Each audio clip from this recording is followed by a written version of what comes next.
तो बच्चे यहाँ जो कॉम्प्रिहेंशन आपको दिख रहा है इसमें एक फंक्शनल इक्वेशन दिया हुआ है और जो कि सारे रियल नंबर पर डिफाइन है, राइट।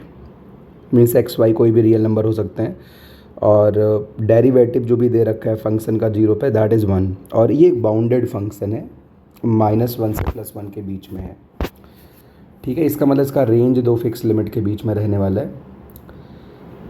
अब इन्होंने कहा कि F x increases in which of following interval और लिमिट पूछ रखा है, तो पहले मुझे एफ एक्स फंक्शन निकालना पड़ेगा, right.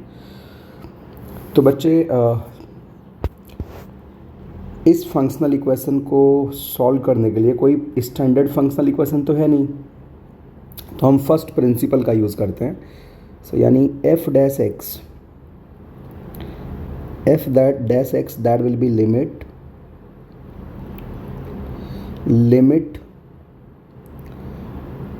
y goes to zero. मैं ऐसे ही लिख लेता हूँ, f of x plus y minus f of x upon y, right. अब इसको सिंप्लीफाई करने के लिए एफ एक्स प्लस वाई को इस कंडीशन के अकॉर्डिंग ब्रेक कर लेते हैं। So you can write f dash x that is simply equal to limit y goes to zero, f of x plus y जो भी होगा that will be f x plus f y upon 1 plus f x into f y minus f of x upon y limit y goes to zero. बच्चों LCM लेके इसको थोड़ा सा simplify करते हैं, यानी f dash x that is limit y goes to zero. तो यहाँ पे बच्चा अपने पास आएगा, एलसीएम अगर आप लेंगे तो ये एफ एक्स कट जाएगा, you will get f y minus f square x into f y upon 1 plus f x into f y और अपॉन में वाई लिखा हुआ है, ठीक है। यहाँ तक हम पहुँच गए। अब आगे सिंप्लीफाई करने के लिए we have to find f of zero, right. F of zero की वैल्यू हमें कैलकुलेट करनी पड़ेगी। ऐसा मैं क्यों बोल रहा हूँ वो अगले स्टेप से अपने आप क्लेरिफाई हो जाएगा। यहाँ पे limit y goes to zero, आप अगर इसमें से एफ वाई कॉमन निकालेंगे तो एफ वाई अपॉन वाई ये तो बचा हुआ है, राइट। और यहाँ पे लिखा हुआ 1 minus f square x upon 1 plus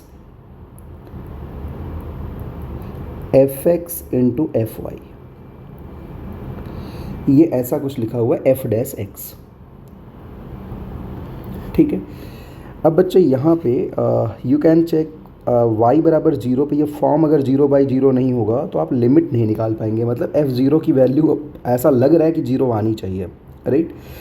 but एक बार चेक कर लेते हैं एफ ऑफ ज़ीरो ये कैसे निकालेंगे। इस फंक्शनल क्राइटेरिया में, इस फंक्शनल इक्वेशन में x और y दोनों को ज़ीरो रख दो, तो यानी f of zero that is equal to 2f0 upon 1 plus f square zero. तो अगर आप इसे क्रॉस मल्टीप्लाई करके कैलकुलेट करेंगे you will get f cube zero that is equal to f zero. यहाँ से आपको एक ही रूट मिलेगा, बाकी तो नॉन रियल वैल्यूज़ आएंगी। एफ ज़ीरो की वैल्यू कितनी आ जाएगी, एफ ज़ीरो की वैल्यू आ जाएगी 0,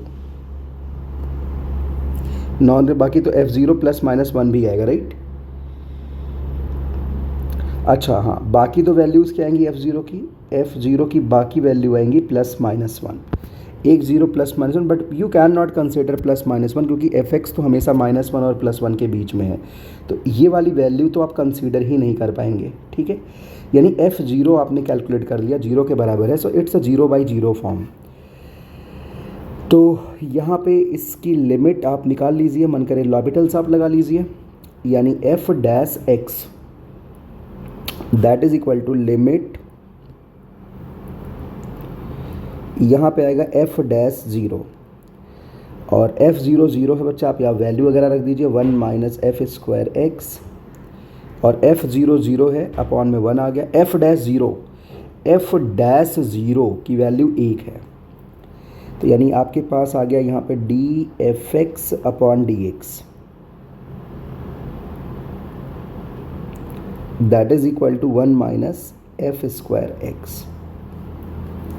ठीक है, अब बच्चे इसको सिंप्लीफाई करके हम इंटीग्रेट वगैरह करके अपना फंक्शन निकाल सकते हैं। So d f x upon 1 minus f square x that is equal to d x. इसको इंटीग्रेट कर लो तो बहुत ही सिंपल सा फॉर्मेट है। ये हम सबको पता है कि डी एक्स अपॉन ए स्क्वायर माइनस एक्स स्क्वायर का जो इंटीग्रल होता है, इसका जो इंटीग्रल होता है that is simply 1 upon 2a, 1 upon 2a ln, वैसे मॉड लगता है, मैं मॉड को हटा के चल रहा हूँ, या लिख लो यार a minus x upon a plus x. I think कुछ ऐसा फॉर्म बनेगा जो इसका इंटीग्रल होता है, राइट। एक बार मैं इसे चेक कर लेता हूँ।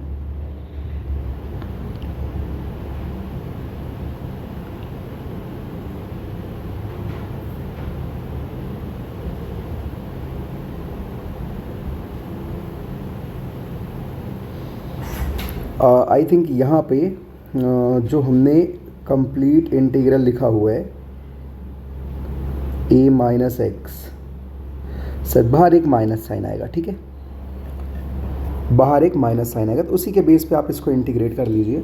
तो बच्चे यहाँ पे क्या आएगा 1 अपॉन 2a, मतलब minus 1 upon 2 ln 1 minus f x upon 1 plus f x equal to x plus c. अच्छा, अब x इक्वल टू 0 पे वैल्यू फंक्शन की कितनी है, 0 है, ln 1 0, मतलब c की वैल्यू 0 आ जाएगी, यानी c को मैं एलिमिनेट कर देता हूँ, c 0 हो जाएगा। यहाँ से बच्चे आप fx कैलकुलेट कर सकते हो, यानी -1/2 को मल्टीप्लाई कर दो तो 1 minus f x upon 1 plus f x, that is simply equal to -2x, e पे पावर -2x, इनफैक्ट ऐसा लिखना चाहिए। तो यहाँ से क्रॉस मल्टीप्लाई करके हम फटाफट अपना फंक्शन निकालते हैं। या आप यहाँ पे कॉम्पोनेंडो एंड डिविडेंडो लगा दो। तो अगर आप कॉम्पोनेंडो एंड डिविडेंडो लगाएंगे तो 2 upon -2 F x, that is e पे power -2x plus 1 upon e पे पावर -2x माइनस 1। तो बच्चे इसको सिंप्लीफाई कर लेते हैं, थोड़ा सा और सिंप्लीफाई कर लेते हैं। तो यानी यहाँ से जो fx आएगा, मैं इधर लिख देता हूँ, यहाँ से जो fx आएगा, fx अगर आप यहाँ से कैलकुलेट करेंगे दैट इज़ 1 माइनस ई पे पावर -2x अपॉन 1 प्लस, यानी इसको और सिंप्लीफाई करके आप लिखेंगे e पे पावर 2x माइनस 1 अपॉन। तो आपने फंक्शन निकाल लिया तो बाकी बातें बहुत आसानी से हो जाएंगी। अब आपसे इसका इंक्रीजिंग नेचर वगैरह पूछा हुआ है, तो किस इंटरवल में इंक्रीज़ कर रहा है बेसिकली। तो बच्चे यहाँ पे अगर मैं इस ओवरऑल फंक्शन की बात करूँ, आप इसको डिफरेंशिएट कर लो इंक्रीजिंग या डिक्रीजिंग नेचर देखने के लिए। तो इसका एफ डैश एक्स कैलकुलेट कर लेते हैं। तो अगर आप एफ डैश एक्स निकालेंगे तो यहाँ पे आएगा 2 इंटू ई पे पावर 2x, आप यहाँ डिनोमिनेटर मल्टीप्लाई कर दीजिए, माइनस 2 इंटू ई पे पावर 2x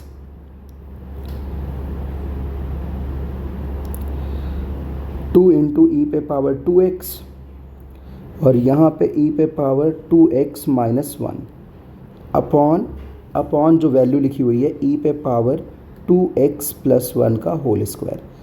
तो अगर आप इसको सिंप्लीफाई करोगे, इसको सिंप्लीफाई करोगे तो यहाँ से जो डेरिवेटिव आएगा आप देख लीजिए, न्यूमरेटर में बेसिकली क्या बचेगा, 4e पे पावर 2x अपॉन डिनोमिनेटर में e पे पावर 2x प्लस 1 का स्क्वायर। तो डेरिवेटिव इज ऑलवेज पॉजिटिव, यानी ये फंक्शन हमेशा क्या रहेगा, इंक्रीजिंग होगा। तो B will be right answer. वैसे अगर आप ग्राफ की बहुत एक्सेसिव प्रैक्टिस में हैं तो ऐसे फंक्शन को आप इमीडिएटली स्केच भी कर सकते हैं। अगर आप इस फंक्शन का रफ ग्राफ बनाएंगे बच्चे, तो इसके लिए हॉरिजॉन्टल एसिम्टोट क्या आएगा, +1 प्लस इन्फिनिटी, सॉरी एसिम्टोट 1 होगा अगर x को प्लस इन्फिनिटी पुट करेंगे, -1 होगा अगर आप x को माइनस इन्फिनिटी पुट करेंगे।